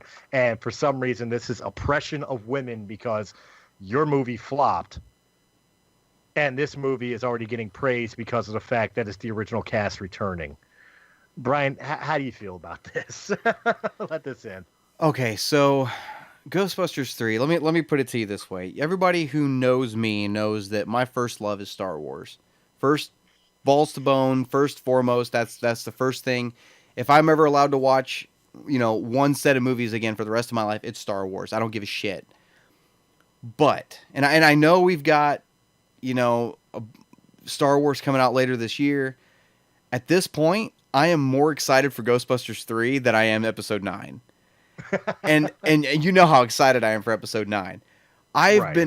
Look, back in, I want to say 2008 or 2009, I think it was, they came out with Ghostbusters, the video game. And it was written by Dan Aykroyd and Harold Ramis. Great video game, by the way. If you haven't played it, go check it out, definitely. I looked it up on Amazon a while back, and it's still like $80 for a 360 copy. And I really wanted it again, because that game was so good. It was so fun. You play as a rookie, joining the original cast. They all came back and voiced their respective characters. Right. And that was the official continuation of the Ghostbusters saga.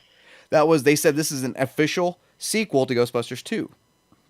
And, you had Gozer come back as kind of a less powerful version, in the form of the Stay Puft Marshmallow Man again. Peck was there. You had the Vigo painting in the firehouse that acted like a figure eight or like a magic 8-ball, stuff like that. Like, it was a delightful game. There were so many times I had to set the controller down and just laugh my ass off. Because it was so funny, and it was so much fun. Like, you actually use the proton stream to capture the ghosts, hit a button while you're doing it, throw out the trap, and then pull them down into the cone and hold them until the trap sucks them in. It's so much fun. All right, definitely go check out this game if you've never played it. But as good as that game was, it wasn't a legitimate, proper Ghostbusters 3. No, You of know? course. And as much as I wish this could have happened, you know, when Harold Ramis was still around to get Egon back, because one of my favorite lines from the original Ghostbusters is, you know, when Peter looks at Egon, he's like, Egon, this reminds me of the time you tried to drill a hole through your head. You remember that? And Egon's like, that would have worked if you hadn't stopped me. Like, that is one of the funniest lines in either of the movies. I love it so, because he's just so matter of fact about it, right? And well, that was also, you know, not to take off track, No, you're but good. that was also the chemistry between Harold Ramis and Bill Murray. Oh, Because yeah. I mean, you look at the movie like Stripes, where it's two completely different characters, but they had that exact same delivery Yeah. and chemistry with each other. It was always beautiful to watch those two interact. Yeah. I'm sorry, go ahead. Oh no, but you see now, you know, we can't even. It's been so long since we've had a proper Ghostbusters movie. Now they're referring to them as legacy sequels, kind of like Episode 7 was a legacy sequel to Episode 6. You know, 30 years later, or you know, they're called legacy sequels now, and that's what Right. this is. This is going to be a legacy sequel, passing on the torch to the next generation. You know, whatever, which is cool. I'm cool with that because I think they said the new cast is going to be teenagers and it's going to be 2 boys, 2 girls. I think is what they said. Okay. Cool. I'm all for it. I'm great. You know, that's awesome. I have never the night that teaser trailer came out for Ghostbusters 3, and I showed it to Kirsty. Had anybody been in the living room not looking at me when I showed it to her, they would have thought there was a 12-year-old schoolgirl sitting in the living room because of me squealing when it showed Ecto-1 again in the barn and the tarp flapped up. You know what I mean? I was literally squealing. My balls have dropped. I didn't know my voice could get that high anymore. I did not know it was even possible. And I'm shaking now. Like I was shaking earlier out of anger. Now I'm shaking out of excitement. I'm so Right. stupidly ready for this movie. It's just, and you know, we talk about the 2016 Ghostbusters, right? I was one of the few that didn't trash the movie. Was it anywhere near as good as the originals? Hell no. The originals always, as a matter of fact, when they announced Ghostbusters 3 that night, we watched back-to-back Ghostbusters 1 and 2. The original 2. We watched them back-to-back. But the new Ghostbusters, the 2016, it was just, I laughed a couple of times, but it just wasn't funny. You know, and you know, putting, you know, a female Slimer in, and, you know, having this cartoon ghost logo pop up and say, oh, well, if that's not good enough, and then turn into a giant CG ghost logo. No, it's just crap. And then they take it out by shooting it in the balls. Really? Mm-hmm. Are you fucking kidding me? You know, killing Bill Murray off? You know, it's just, you know, and they, you know, I remember they came out after Leslie Jones came out and did her whole rant and everything about this movie. The director, Paul Feig, came out and he's like, well, had they come out and said this is going to be Ghostbusters 3, but still acknowledged, you know, the female movie that we made, great. You can't fucking do that when you kill off Bill Murray in your fucking movie, and he wasn't even Peter Venkman. Well, I think that's the major problem. They Like, shot themselves in the fucking foot with it. Well, they did it from gate, even before the conversation of Ghostbusters 3. On 2016 in general, yeah, the writing was terrible. Yes, the acting was atrocious. I didn't like any character The in power that of film. Patty compels you. Right. Everything Jesus. about that film to me was horrible. But if it would have been the next generation of Ghostbusters, instead of trying to erase the original Ghostbusters, I would have been more forgiving of 2016. If they would have presented this as this is a continuation of another sect or faction or franchise of the Ghostbusters, instead of being the original Ghostbusters never existed in this universe, now it's just these Ghostbusters. If they would have done that, I would have looked at it, to use Star Wars reference, I would have looked at it as Solo or Episode 2. Like, it's not my favorite, but it's a part of the mythos. Right. The fact that you tried to reboot the franchise and completely eliminate any existence of the original 2 movies is why you shot yourself in the foot, that when the third movie of the original movies comes out, it doesn't acknowledge your existence. You're an alternate universe. You're Earth 2. Yeah. Earth 1 knows nothing of your existence, so why would we acknowledge you in any way, shape, or form? Let's be real. Let's be real here for a minute. You chose to go a separate path instead of sticking in with the mythos with your film. When it failed, when it bombed, when it did not meet requirements to To warrant a sequel. Warrant a sequel. Thank you. That's the word I was looking for. Shut up. That's your own fault. That's your shitty direction. That is your social justice warrior push, and your really terrible cast. Ruined chances of that film ever being recognized within the Ghostbusters franchise or within the main storyline. Can that change? Sure, it could. Come out with another Ghostbusters movie. Make it better. Yeah. Make it tie in with the original stories in some way, shape, or form. And for God's sake, even if you keep the exact same cast, put away your social justice warrior bullshit, your political points of view, and just make an entertaining fucking movie. And guess what? People will be a lot more forgiving of the film. That's the truth. No, you're right. And it's and even before the movie came out, right? There were people, and sure, I'm sure there was, a few people out there saying, well, I'm not going to watch it because it's all women. I'm sure there were people out there that said that. Yeah. But that wasn't the majority of everybody. The trailers were shit. When your first trailer for it says 30 years ago, 4 men fought for New York, this year a new team will answer the call. In the trailer, you're saying this is in the same universe as the originals, and then it's not. And it's, you can't sit there and say, oh, we didn't fucking happen. Well, what did you do to the originals whenever you decided to make your fucking reboot? And it's, I mean, even before the movie came out, they were already calling everybody misogynist because they weren't going to go see it. People didn't go see your movie because you were already attacking fans before the movie even fucking came out. I saw one comment of a guy on YouTube. I can't remember his name, and I wish I could credit him for this. I remember seeing his comment. I think it was on one of the Leslie Jones things. He said that he downloaded the movie illegally, pirated it, and he said the biggest crime he committed was showing it to his kids. and he's not wrong, No. And it's just that movie. It was just horrible. And why the fuck did all the ghosts look like Scooby-Doo villains? Why were they these bright neon? Look, if I'm going to say this right now, because you also got to keep in mind, we've got Kevin Reitman. Is that his name, Kevin? I think it's Kevin. Jason Reitman. Jason Reitman is directing this new Ghostbusters. He's the son of the original, of Ivan Reitman, the director of the original two. Ivan Reitman is producing this movie. So I'm like all faith at like, I'm going to get some advice right now because I know they're already into production on this thing. If it's coming out summer next year, they've already got to be like halfway through this thing. Right. If you're going to do the fucking ghosts, make them see-through, make them all blue and green, and make them fucking claymation. Every last goddamn one of them. Make them stop motion. Give it the feel of the original Ghostbusters films again.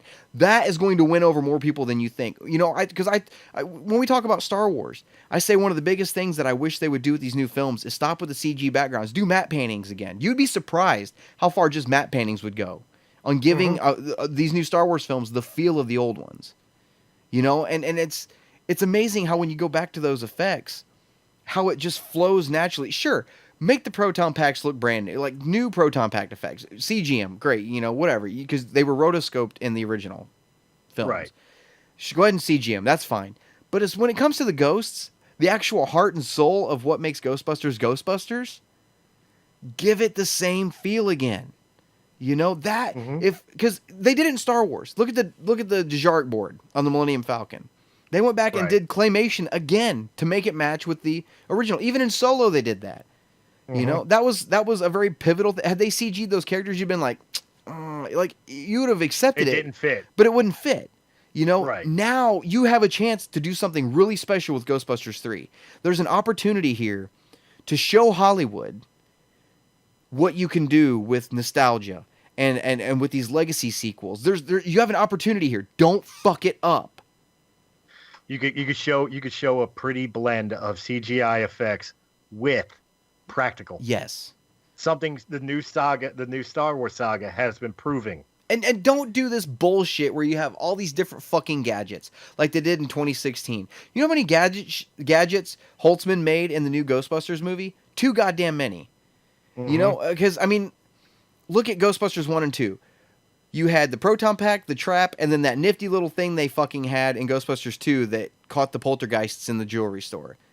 That had like the grid, the laser grid set up, and boom, caught them all at once. And then the slime spewers, obviously the slime dispensers, and the PKE meters, and the PKE meter, and the trap, obviously. It wasn't like what Holtzman made. You don't see these Ghostbusters pulling pistols out of their proton packs, fucking licking them, and going to town. You know what? It's something I just realized I don't remember, and I could be wrong. It's been quite a while since I've seen 2016.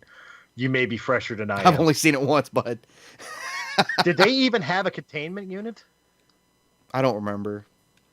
I remember them killing Bill Murray with the ghost they trapped in the trap, and they were just flaying around the trap, dancing, blah, blah, blah, and they opened the trap up, and that's what blew Bill Murray out the window. But I don't remember them ever even mentioning a containment unit. A place to put the ghosts they caught. Well, earlier I mentioned Ghostbusters 3. Not Ghostbusters, the Ghostbusters video game. In that video game, you're in the firehouse, you go downstairs, and they had upgraded the containment unit to this giant, looked like a vault door. This big round fucking thing in the wall. It wasn't just a little box on the wall anymore. It was this giant round thing, and it had a little viewer on it, and Slimer gets free. And that's your tutorial on how to use the proton pack. It's right at the beginning of the game. Slimer gets free, and you have to chase him down. And when you get down to the basement, he's looking through the viewport. And Dan Aykroyd Ray Stantz says, he's been fascinated with it ever since we added the viewer to the unit. So you could look into the fucking window and see all the ghosts floating around in there, like in the game. And it was absolutely awesome the way they fucking did. And if that is seriously the continuation of Ghostbusters, they have to acknowledge that storyline at some point, because during the credits of that game, they made it sound like the Rookie was going to go out and start new branches in California and in the Midwest and down in Texas. It sounded like they were going to start all these new branches. If they're going to stick with that being an official continuation, they need to acknowledge that story at some point. No, I absolutely agree, and that was actually going to be a question I was going to ask you: is do they incorporate the game? Or do they even before the movie even comes out? Do they re-release maybe a remastered version of it?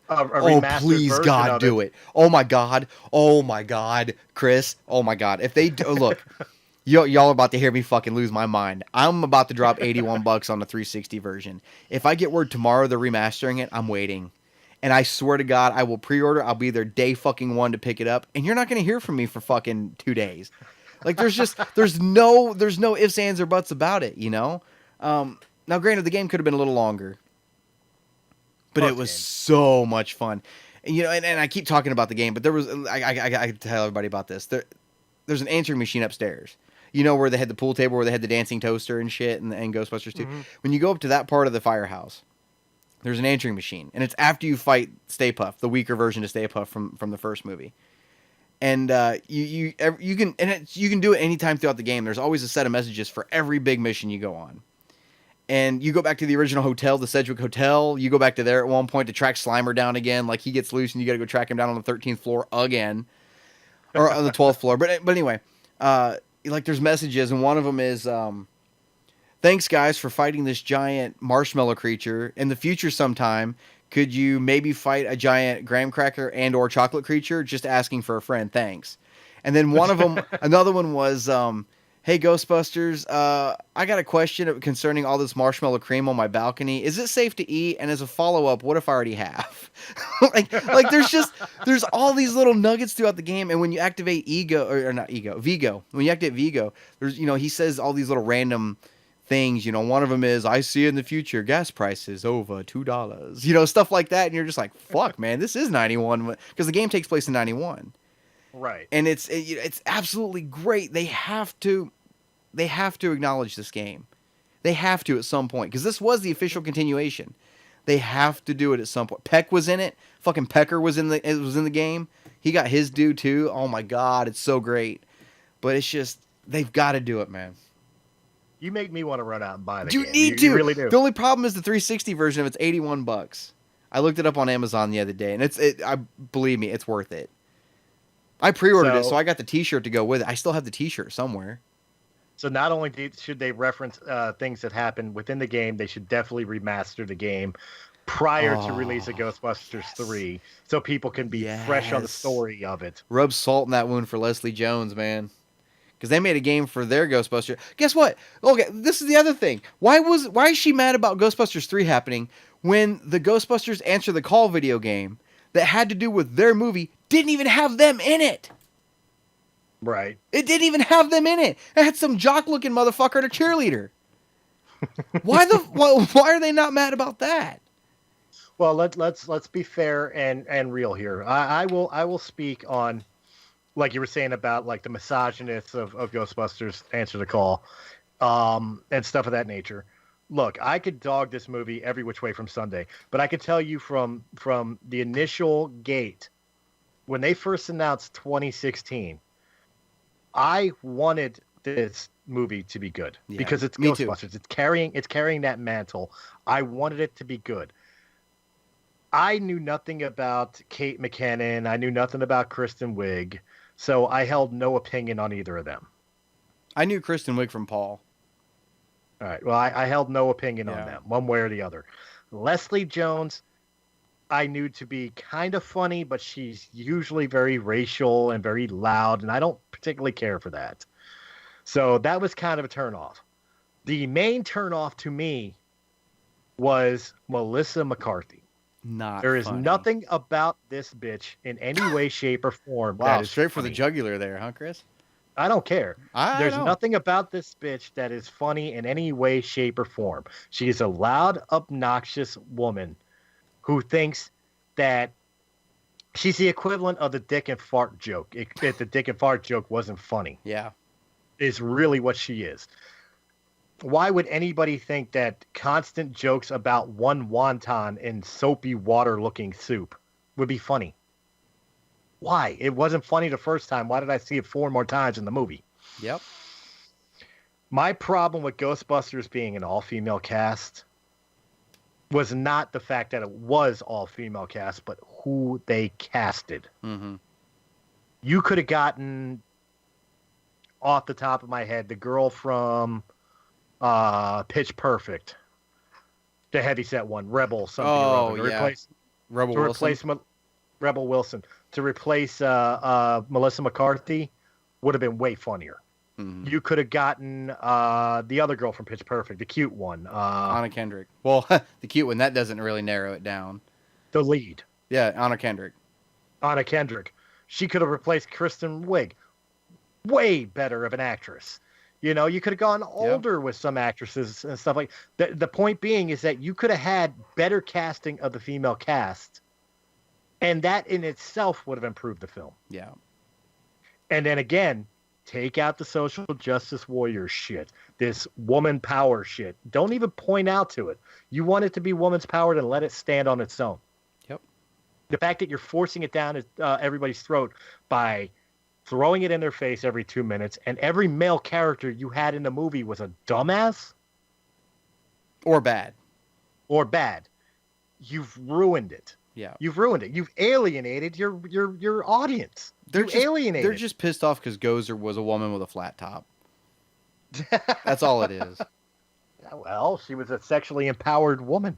Yeah, and they called her a prehistoric bitch too. But she, let's put the social justice spin on it. Gozer the Gozerian was a sexually liberated woman who may or may not been part of the LGBT community based on her flat top haircut. let me let you guys in on a little secret in case you guys have never had your mind in the gutter one point in your life, which you have, but the terms gatekeeper and keymaster, there's a story there. Uh-huh. Yeah, Rick Moranis got lucky in that movie, and you don't even fucking realize it. Yeah, he got the fucking Sigourney Weaver. Yeah. There's even a deleted scene after they get him out of the dog statues where he looks at her and goes, Dana, did we? And she has that look on her face like, oh, Jesus Christ. And she goes, no, Lewis. No, we didn't. And turns around and walks off. You can see the look in her eye like, oh, my God. Well, I mean, let's face it. The one that's most lucky in the original 2 movies is Rick Moranis.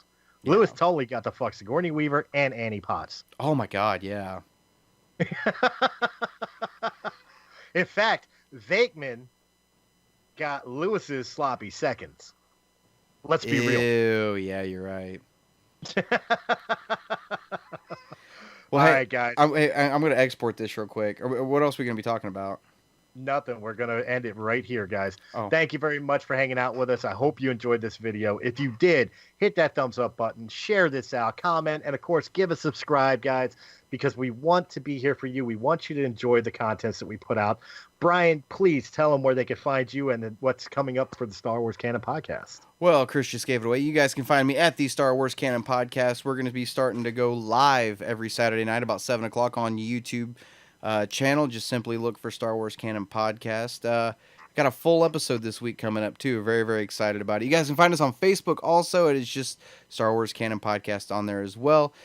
We've got after shows going up on the Patreon account, so if you guys want to head over there and help support the Canon Podcast, sure, appreciate it. And I'm getting ready to start up after shows Resistance. So we've been doing Clone Wars and Rebels for a while. We're getting ready to start Resistance. So very, very excited about that. And definitely go check that out. So, and I hope to see you guys Saturday night at the podcast. It'll always be fun. And of course, you can find Realm of Myths podcast right here on Realm of Myths Entertainment's YouTube channel. And of course, Press A Gaming, all the great Let's Plays that's been going on. And let's not forget War of the Stars will be returning next week, where you guys last week had the conversation of the good parts of Attack of the Clone. That was so hard. And apparently this time we're going to go the opposite end of the coin. And it looks like for this War of the Stars, we're going to be talking about the things that were not so great. Oh, no, I think Mark changed it. I think we're going to be doing a character dissect on Leia. Okay, well, maybe it's... Yeah, hopefully he did that. Hopefully he did that. 'Cause like I said, what are we supposed to do with the other 59 minutes of the podcast when you're talking about what's bad about Empire? There is nothing bad about Empire. The kiss. We really had to be... The kiss. It wasn't long enough. It should have been Last Jedi length. I got dibs on the kiss. Dibs on the kiss. That's about it. Actually, I was thinking about it. The one thing I'll say this much before we end out. If I were to have to pick, since you took the kiss, I would say underutilage of Bosk and IG-88. Mm-hmm. And finding out what the internal temperature of a Tauntaun is. Lukewarm. That's true. Yeah. That is true. True story. True story. Guys, thank you very much. We'll catch you on the next Realm of the Myths podcast. Have a good night. Have a good one, everybody.